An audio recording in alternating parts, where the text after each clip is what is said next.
bentornati sul canale. Video dopo video siamo arrivati all'8º e ultimo episodio della serie dedicata a Tales of Evil. Il protagonista di oggi è l'inquietante Jack in the Box, pronto a terrorizzare tutti. Io sono felicissima di avervi fatto compagnia in questo viaggio e di avervi dato un suggerimento su come dipingere tutti i membri di Pizza Investigation e non solo. Se la serie vi è piaciuta, iscrivetevi al canale e lasciate un like anche a questo video. Non perdiamo altro tempo e cominciamo! Anche per questo video seguiremo lo stesso procedimento che abbiamo visto nei precedenti, ovvero stenderemo i colori base, creeremo profondità con lo shade, miglioreremo i colori con le lumeggiature e rifiniremo il tutto con i dettagli finali. Partiamo stendendo un colore molto chiaro, ma non bianco, da usare come base per il viso. Io ho scelto questo grigio molto particolare, ma in alternativa andrà benissimo anche il color avorio, che abbiamo usato molto spesso nelle scorse puntate. L'importante è che non sia bianco, così da creare un colore più sporco e rovinato.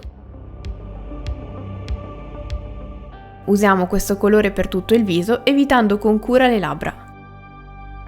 Per il cappello, che schiariremo molto con le lumeggiature, partiamo da un verde molto scuro, da stendere anche nelle zone più nascoste dietro al collo.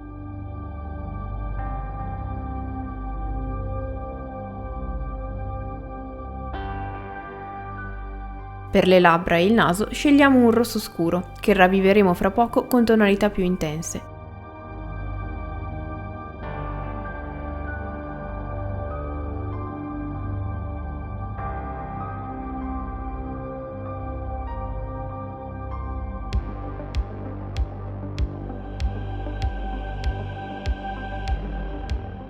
Una volta che le labbra saranno asciutte, potremo dipingere i denti senza il rischio che i due colori si mischino.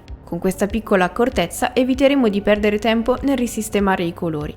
Anche per i denti usiamo semplicemente lo stesso colore usato per il viso. Anche in questo caso il bianco risulterebbe troppo acceso. Per la grogiera scegliamo un bel azzurro scuro, che sarà l'unico elemento di questo colore e quindi spiccherà rispetto agli altri.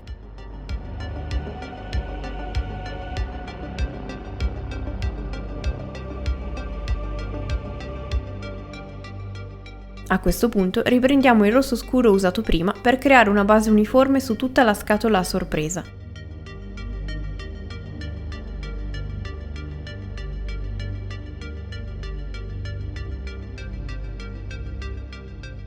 Con il colore nero pieno dipingiamo tutto lo spazio all'interno della scatola per simulare il buio lasciato da uno spazio vuoto.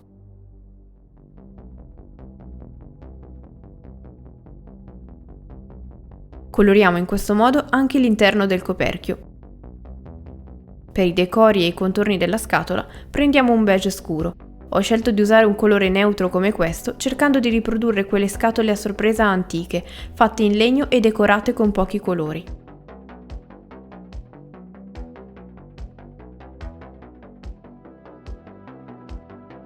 Il legno della scatola salterà fuori sia nei contorni sia nei decori, lasciando intravedere il rosso scuro sulle pareti laterali.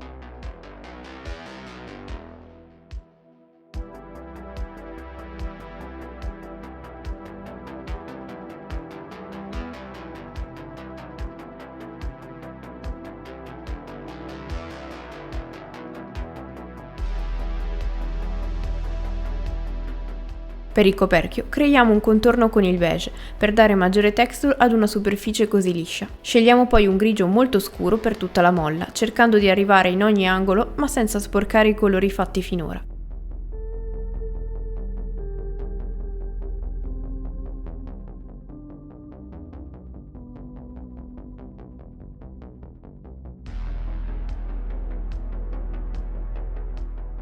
Un ultimo tocco al coperchio con il rosso già usato prima.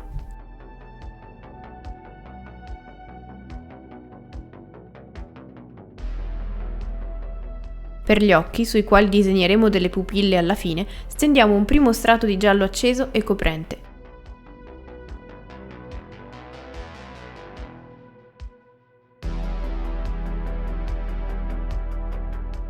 Dopo i colori base è la volta dello shade. Anche in questo caso quello più appropriato è quello nero, da applicare con un pennello con setole morbide su tutta la miniatura.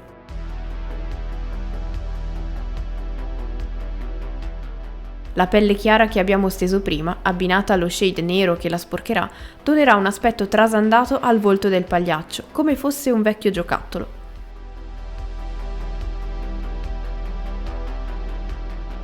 Quando lo shade sarà completamente asciutto, potremo passare alle lumeggiature, partendo dal cappello. Per farlo serviranno alcuni passaggi, ma che doneranno al tutto un aspetto brillante e voluminoso. Partiamo disponendo sulla tavolozza un verde molto chiaro e acceso, da tenere puro e con il quale creare anche un tono intermedio da mischiare al verde scuro di base. Con un pennello adatto alle lumeggiature, cominciamo riprendendo il verde usato in partenza, per schiarire leggermente le parti più illuminate del tessuto, ripulendole un po' dall'effetto dello shade.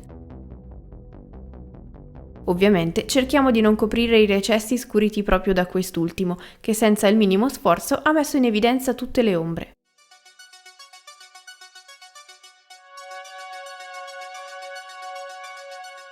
Una volta fatto, prendiamo il verde più chiaro per individuare in modo preciso tutte le pieghe del tessuto più voluminose, soprattutto nelle parti superiori più colpite dalla luce.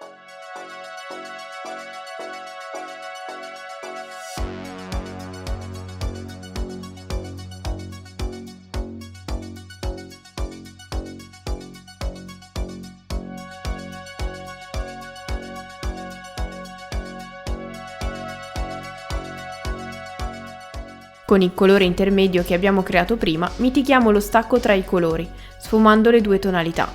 In questo modo otterremo un risultato omogeneo e smussato, così come dovrebbe essere un tessuto morbido come quello del cappello.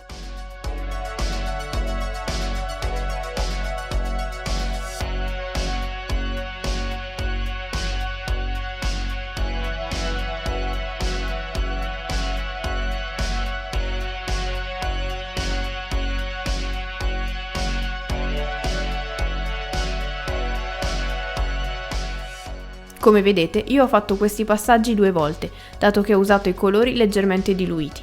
In questo modo ho potuto regolare meglio l'intensità delle parti chiare.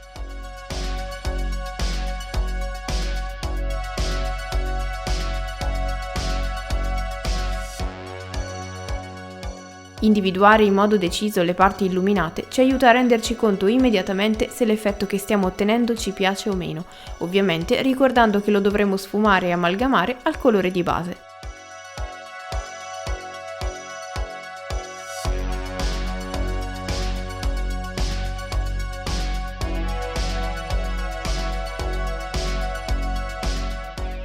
Una volta soddisfatti del risultato, prendiamo il verde chiaro appena usato, lo diluiamo leggermente e lo applichiamo come un velo leggero sugli occhi. Daremo più vita al centro fra pochissimo.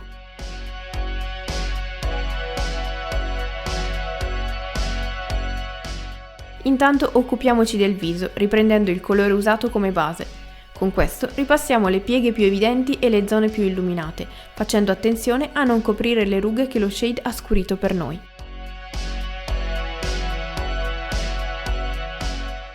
Questo passaggio rappresenta anche una buona occasione per dare più espressione a questo viso, mettendo in evidenza le arcate sopraccigliari e le guance.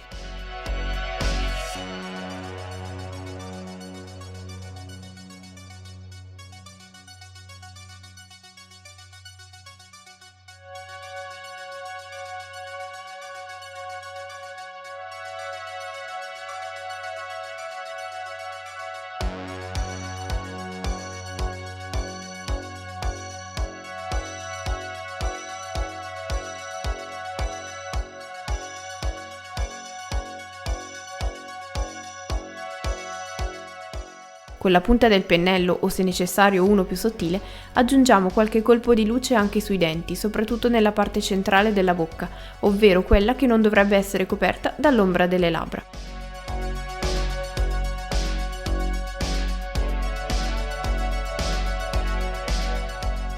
Passiamo quindi al bianco puro per dare ancora maggiore risalto alle aree su cui abbiamo lavorato poco prima.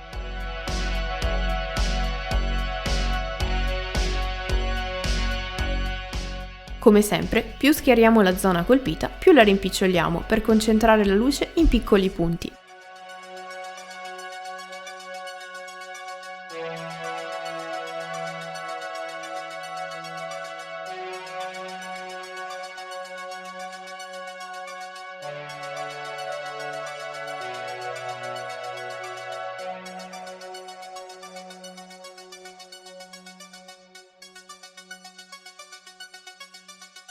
Con un rosso più intenso di quello di partenza, illuminiamo anche le zone di naso e labbra, prediligendo ovviamente quelle nella parte superiore.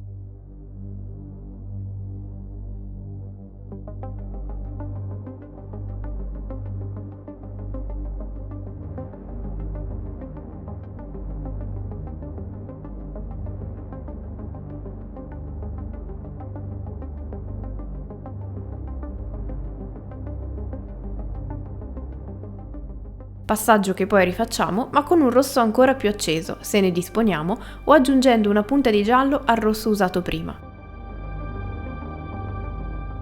Anche qui restringiamo la zona colpita dalla luce.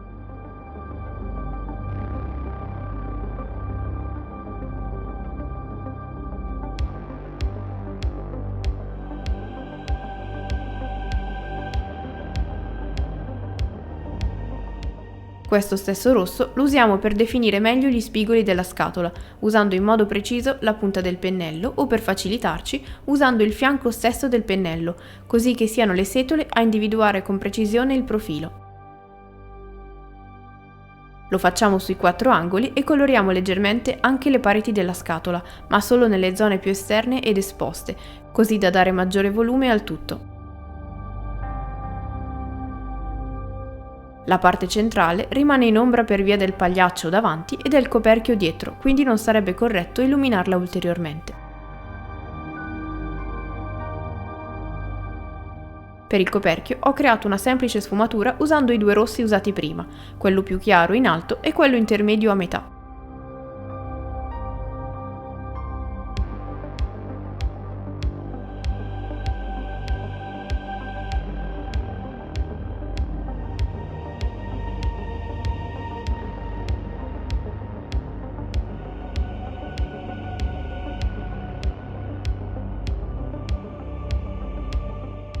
Per quanto riguarda la gorgiera, scegliamo un azzurro brillante con il quale illuminiamo la parte finale di molte pieghe, soprattutto quelle laterali e superiori. Cerchiamo di essere precisi e evitare i recessi scuri anche qui, in modo da sfruttare al massimo il contrasto che si è creato.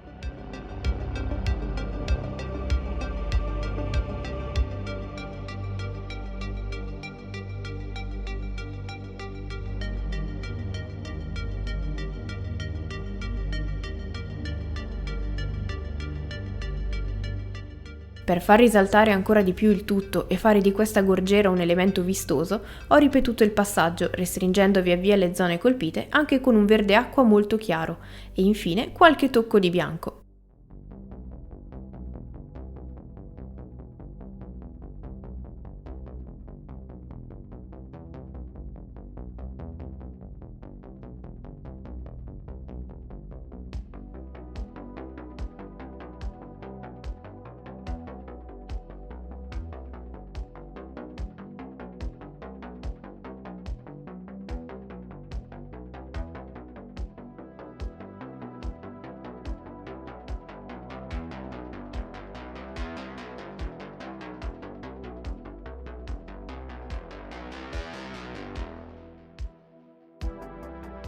Se vogliamo che bocca e gorgiera si mettano in evidenza a vicenda, possiamo aggiungere alle parti rosse anche alcuni accenni di arancione. Io ne ho scelto uno piuttosto scuro, ma comunque brillante.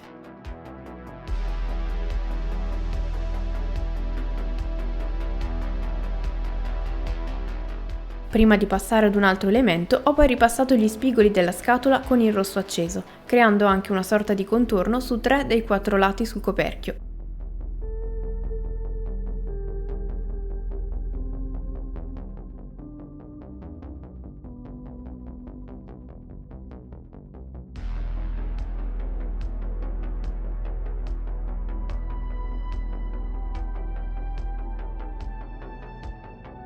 Per rendere più vibrante il colore della molla ho aggiunto al grigio di partenza una punta di bianco, creando un tono più chiaro, con il quale ho semplicemente ripassato alcune delle linee orizzontali che la compongono.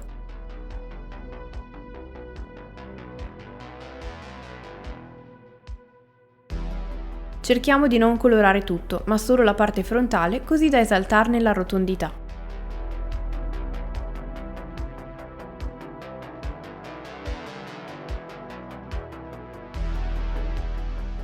Allo stesso modo ripassiamo con linee ancora più corte e sottili con il bianco puro.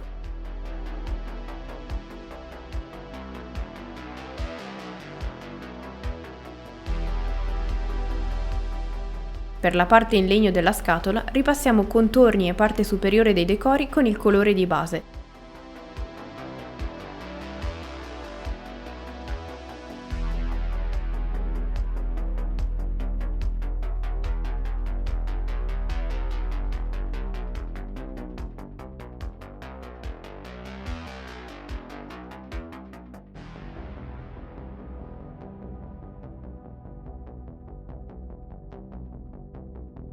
Prendiamo poi un giallo più acceso per evidenziarne, come abbiamo già visto, i contorni sottili ed alcuni punti sugli intarsi.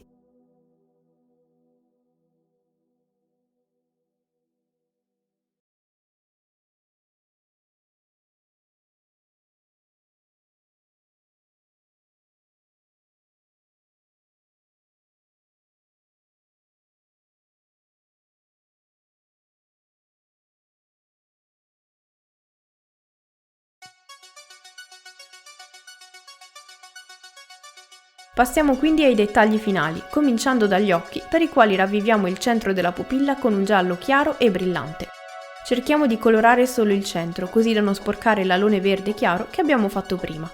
Se vogliamo, possiamo usare questo stesso giallo per alcuni semplici colpi di luce sulla scatola, seguendo la stessa logica di prima.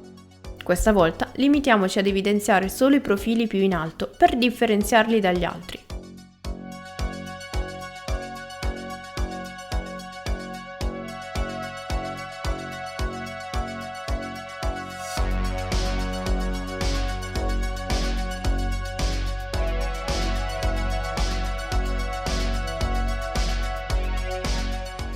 Con un pennello molto sottile disponiamo due piccole pupille nere al centro degli occhi gialli.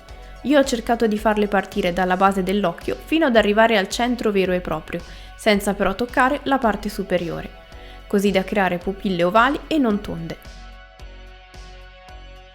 Usando il pennello sottile e il giallo acceso di prima, possiamo aggiungere qualche veloce colpo di luce anche sul cappello, così da arricchirlo e renderlo più vivo.